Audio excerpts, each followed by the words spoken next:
Hello, and welcome to Nothing Ever Happens in Canada, but we know this is simply not true.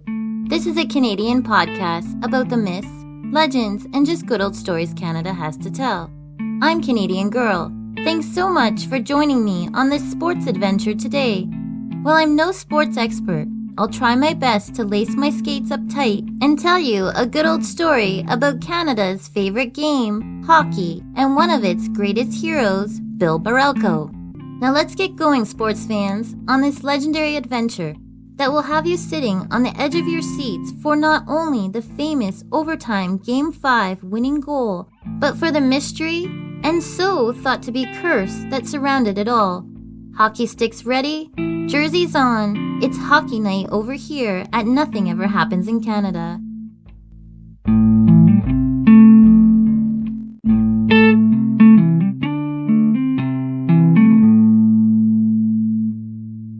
Our story starts in Timmins, Ontario on March 25th, 1927. William Barilko is born. He is of Ukrainian descent and has one brother, Alex, and one sister, Anne. It's said, even as a young kid, Bill only ever wore his classic white and blue Toronto Maple Leaf sweater. The funny thing was, this would-be NHL player was not a good skater as a kid. In fact, he was so bad, the other kids always stuck him in goal, and Bill hated it, which motivated him to keep practicing. His brother Alex was into hockey, so naturally Bill was too. And most said Alex was the better hockey player of the pair. But he didn't have Bashing Bill's character, as he would soon be known. In 1938, at just 11 years old, Bill would rescue a local 14-year-old boy named Don, who was riding his bike on some thin ice and fell through. Barilko, thinking it was his own brother Alex, rushed out to save him. Bill had blonde hair, a big smile that everybody knew, and was well liked around town. He would start his early hockey career days playing for the Timmins Air Cadets in his hometown. Bill was too good for his hometown league, and after a few calls were made, he was given his dream gig, for now. Playing in Los Angeles, that's right, beautiful sunny California, after all those cold years in Timmins, Ontario. He would go play for the Hollywood Wolves in the Pacific Coast Hockey League. He really did quite enjoy his time there, and his mom, Faye, she was so proud of her son. At 5 feet 11 inches tall and 180 pounds, and a mean right-hand shot when he got to use it, Bill became a very good defensive player. He no longer was the boy who couldn't skate and was thrown into net. He was now playing minor ice hockey against teams in the Western U.S. and Western Canada in the PCHL. Then he would get a call that would change his life forever. But he didn't know that quite yet. The phone call would send him to play in Pittsburgh, Pennsylvania, in the American Hockey League with the Pittsburgh Hornets, which were affiliated with his childhood dream team, the Toronto Maple Leafs.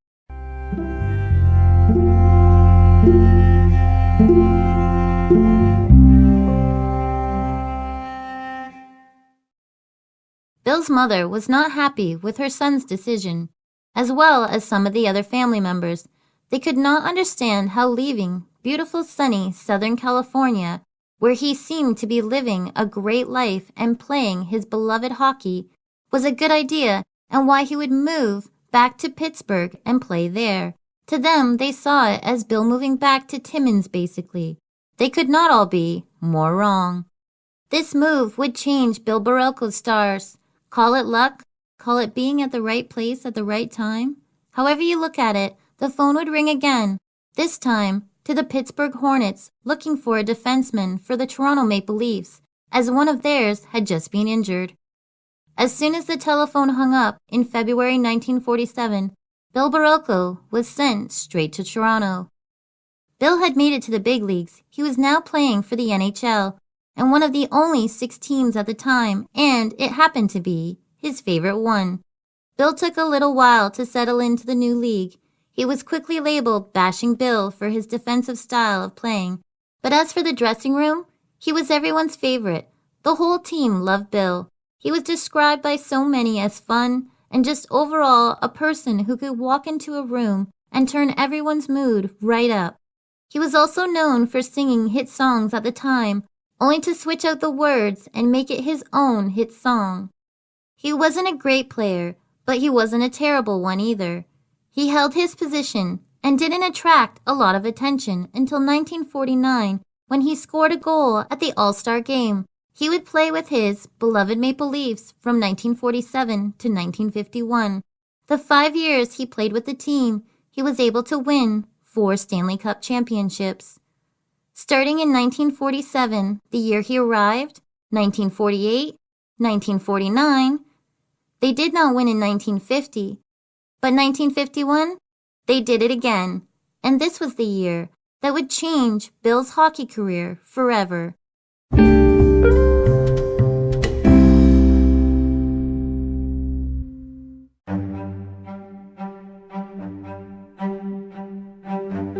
On March 28, 1951, Bill Barilko would enter the Stanley Cup playoffs with the Toronto Maple Leafs.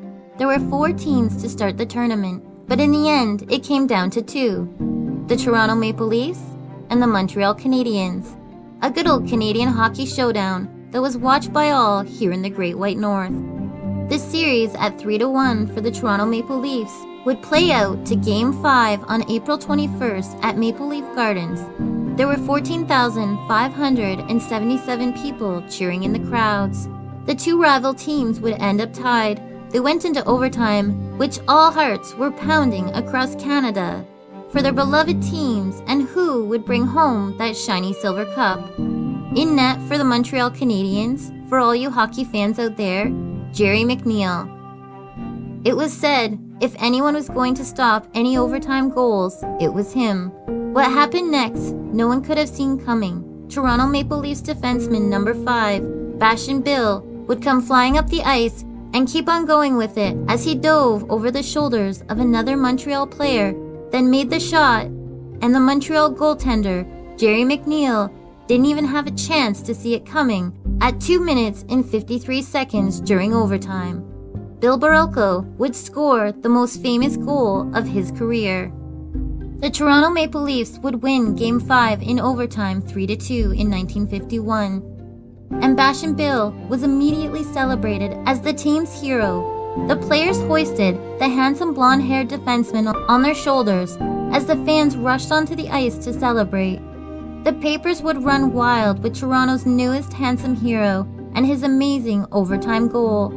Bill shot to a level of celebrity he had only imagined very quickly, and he didn't mind it at all, they say. To see video clips and photos of this amazing goal, or the links, can always be found in the show notes below. In 2002, the Toronto Star newspaper would name the famous goal one of its top 10 sporting moments of all time that fans will never forget. Sadly, this would also be Bill Barilko's last goal he would ever score.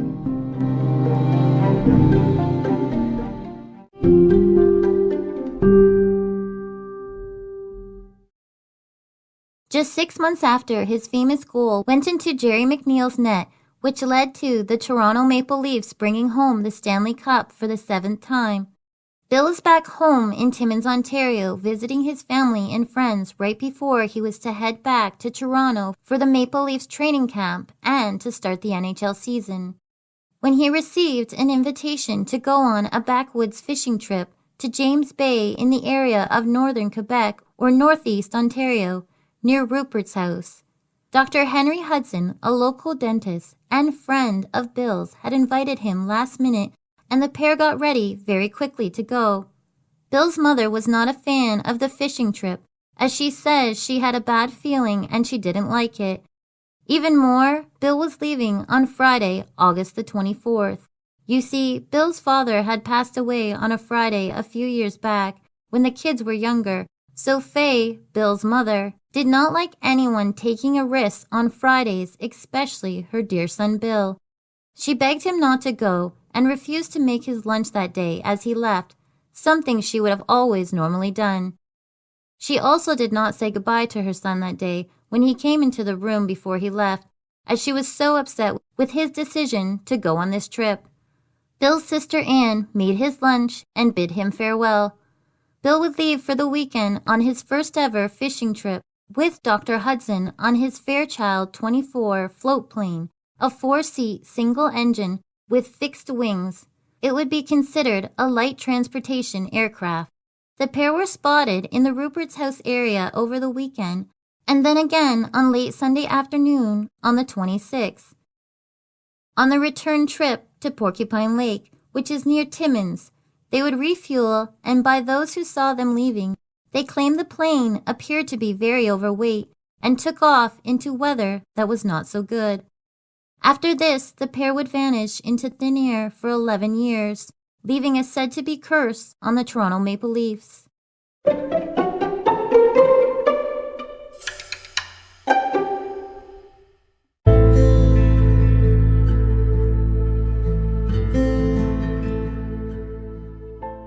The search immediately began when the pair did not return home from their fishing trip as scheduled. The beloved hero from the Stanley Cup winning team was missing, and all of Canada knew right away. Where was Bill Barilko and his friend? Dr. Hudson was said to not only know the area very well, he had gotten lost there once before, and he knew how to survive off the land if needed. So there was hope at first the pair may be found. After 2 months of searching by air and land with no luck, they decided to fly Bill's mother Faye into the area to assist in the search for her lost son. She was known to always bring him luck at his games when she came to the Maple Leaf Gardens to watch him play. So many thought bringing her to the area might bring some luck. But this did not work either. There was still no sign of Bill, Dr. Hudson, or the plane anywhere. The Royal Canadian Air Force had aerial searched an area of 78,000 square kilometers, just a little bit bigger than the province of New Brunswick. They flew over the area at 500 feet for 2 months. The cost of this search was $385,000 back then, which today would be $3.7 million, making it the most costly search in Canadian military history. The so-called curse began to settle in on the Toronto Maple Leafs. Not having their new star player really seemed to have an effect on the whole team. And a young Tim Horton felt the pressure stepping into Bashing Bill's position. That's right, Tim Horton, the namesake of the coffee we Canadians all know and love today, would be called on to play for the Leafs at this very moment in time. The Toronto Maple Leafs struggled just to win a few games in the beginning of the season that year. They needed their teammate Bashing Bill. Where could Bill be? And his friend, Dr. Hudson. The public had helped search everywhere they could, knowing the missing Maple Leaf could be out there anywhere, and maybe even needing help. Even more puzzling, the plane was bright yellow. Why could no one see it? Rumors began the longer the pair remained missing, and their bright yellow plane. Everything from Bill and Dr. Hudson smuggling gold out of northern Ontario and into the U.S. Others claimed the pair had taken off to Russia to sell Bill's trade hockey secrets to hockey players over there. As the years went on, rumors would grow as they often do. Bill Barilko and Dr. Henry Hudson would remain missing together for the next 11 years, leaving Bill to become known as everything from the ghost of the gardens to a straight-up curse. The papers constantly wrote stories saying if they could just find Bill, if they found Bill, they'd win again. All because they believed there had been some type of curse placed on the Maple Leafs that day when their new young star went missing, because they never won another cup after that. As hard as they tried for the next 11 years, they could not achieve another victory without their teammate Bashing Bill. At least, that's what everybody thought.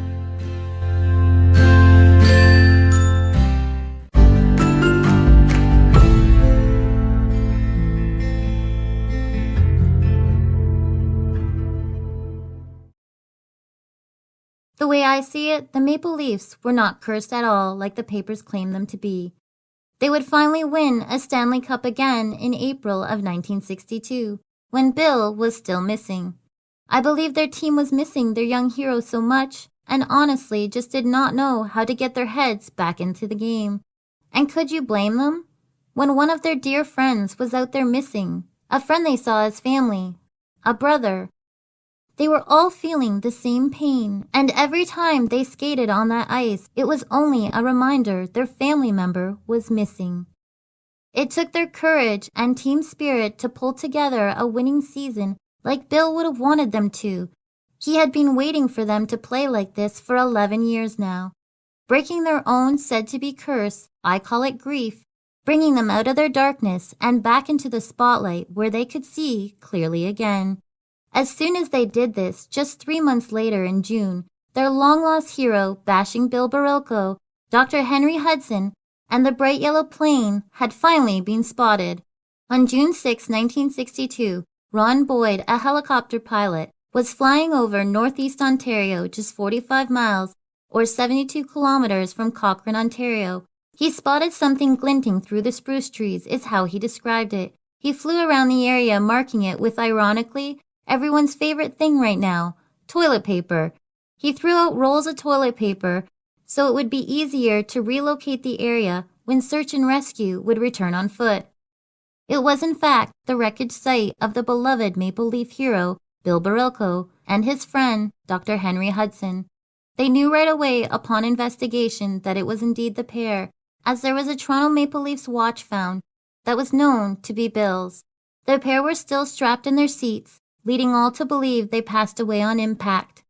The cockpit was slightly burned, the plane's wings were ripped off from coming in through the trees, and the plane had landed upside down in a bog area, explaining why no one had spotted the yellow.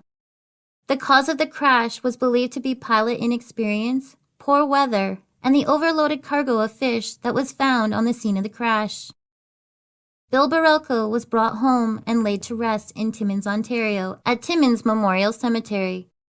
After he was finally laid to rest, the Toronto Maple Leafs would go on to win the Stanley Cup 3 more times for their beloved brother, Bashin' Bill Barilko. They would win in 1963, 1964, and again in 1967. It's now been 53 years since we have won, boys. I'm just saying.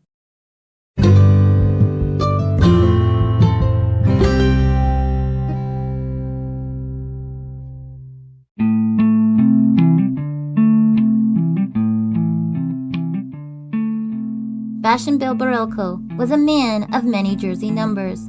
He was assigned number 21 in 1947 when he was first called up to play with his dream team, the Toronto Maple Leafs. Then from 1948 to 1950, he would wear the number 19. But the year that mattered most, 1951, he would wear number 5, a number that suited him more than he knew. As that same year, in game number 5 of the Stanley Cup playoffs for the Cup, he would score his most famous, iconic goal in overtime to bring the Stanley Cup home for the Maple Leafs, the 4th time he had won the Cup with his beloved team out of the 5 years he would play for them. This goal is truly still celebrated around the world by sports fans everywhere. Do make sure you stop by the show notes to check it out.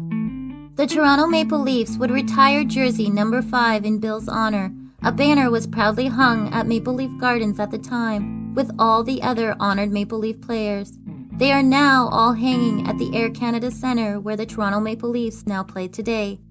Years later, after most had forgotten the story of Bill Barilko, another famous Canadian came along and pulled his hockey card out of a pack while chewing one of those lovely pieces of bubblegum that always came with it, and saw a card with a Toronto Maple Leaf player, jersey number 5, making a dive and shooting a game-winning goal into the Montreal Canadiens net. He would flip over the card and read this story on the back. Amazed, just as we all have been today with this tale, he quickly began to write down the lyrics to the song, 50 Mission Cap.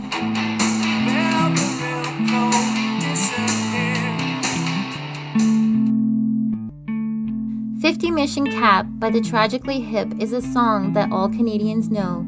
Gord Downie was so inspired by the tale of Bill Barilko on the back of that hockey card, he wrote this amazing rock song to share it with us all. The song today is credited with keeping the story of Bill Barilko alive for all generations to learn about. This song, of course, is an absolute must on the Toronto Maple Leafs warm-up playlist and can be heard at the beginning of every game. I stole this from a hockey The Toronto Maple Leafs even have a framed copy of the handwritten lyrics from Gord Downie that hangs in the private players' lounge. Another awesome fun fact: whenever Gord and the Tragically Hip played at the Maple Leaf Gardens, or now the Air Canada Centre, that Bill Barilko banner I told you about earlier, with his retired number 5 on it, was always the only Toronto Maple Leaf banner left in place during the entire concert. When Bill Barilko's sister found out about the song and heard the Tragically Hip would be playing at the nearby Hershey Centre in Mississauga, Ontario, where she lived, she went there to say hello.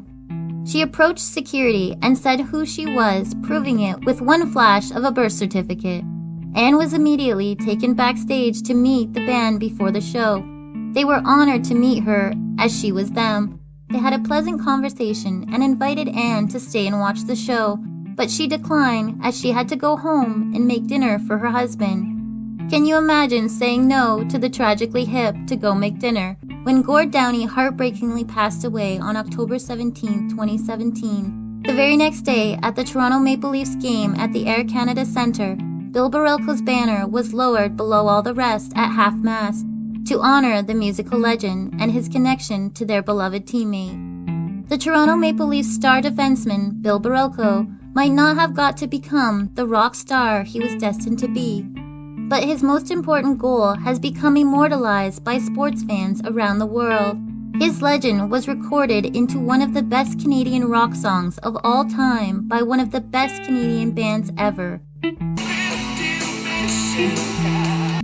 I'd say, in the end, Bill Barilko became the Toronto Maple Leaf rock star he truly deserved to be. I'm Canadian Girl. Until next time, sports fans.